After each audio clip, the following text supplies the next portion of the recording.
When we picture a genius, what do we see? Often it's someone brilliant working away in isolation. But is that a choice they make, or is it just what happens? Let's get into the solitude of the intellectual mind. It's a real paradox, isn't it? You have a mind that's just built to make these incredible, complex connections with ideas, but then it can really struggle to connect with other people. Now, this isn't about being antisocial or anything like that. It's actually something much, much deeper. And we're going to break down exactly why this happens. All right, so let's start with what some people call the genius paradox. We all know the stereotype, right? The isolated intellectual, the lonely genius. But is this isolation something they want? Is it just unavoidable? Or is there something else going on here entirely? Okay, so one of the biggest reasons for this disconnect is that highly intelligent people, well, they often seem to operate on a completely different conversational frequency. Think of it like a radio. While most of the world is happily bopping along to the top 40 station, they're tuned in to some obscure niche broadcast. One that's super deep, complex, and full of nuance. Look, most of our social interactions happen right there on the surface. We're talking about the weather, what you did over the weekend, the latest big thing in pop culture, and that stuff is essential. It's how we connect day to day. But for an intellectual mind, that's just the tip of the iceberg. The real energy, that actual feeling of connection, it happens way down in the depths.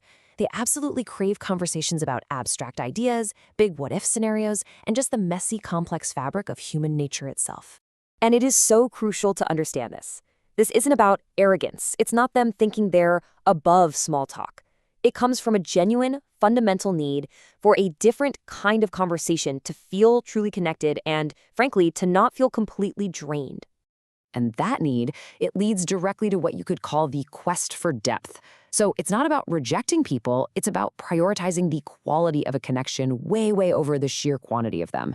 The goal isn't to have a massive circle of friends, it's about finding those rare few people that resonate on a much deeper level. Oh man, this quote just captures it perfectly.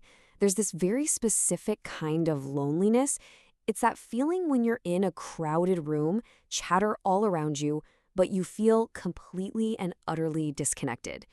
For a lot of people, choosing to be by themselves is actually a defense against feeling that.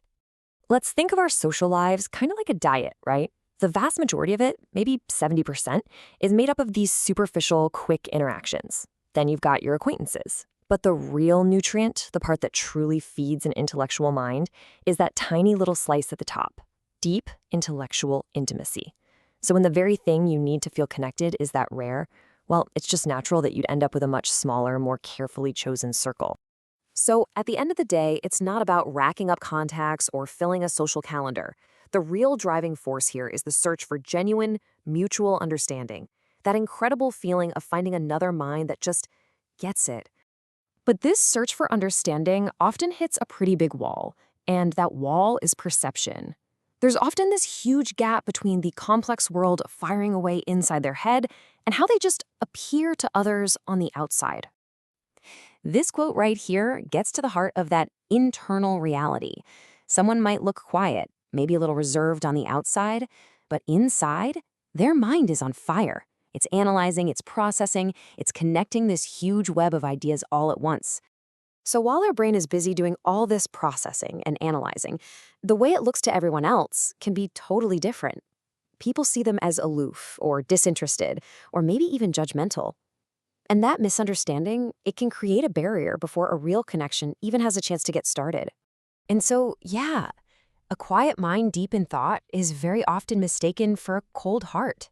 That intense, quiet concentration can be so easily misread as a lack of warmth, and it can unintentionally push people away. All of this brings us to a really crucial point. We have to reframe what it means to be alone. And to do that, we need to understand the huge, powerful difference between two words we tend to use interchangeably: solitude and loneliness. Loneliness, that's a painful thing. It's involuntary. It's a draining, aching lack of connection. But solitude, that is something else entirely. Solitude is voluntary. It's a chosen space that can be incredibly recharging. It's where you find the quiet you need for deep thought, for creativity, for just figuring things out. And this, right here, is the powerful shift in perspective we need to have. Being alone isn't some kind of social failure. For the intellectual mind, solitude is often a sanctuary. It's a necessary, productive space where their mind can finally stretch out and truly thrive. So I want to leave you with this question. In a world that seems to prize constant social connection above everything else, maybe we've been focused on the wrong goal all along. Maybe the ultimate aim isn't to never be alone, but to find those few who can make us feel deeply understood.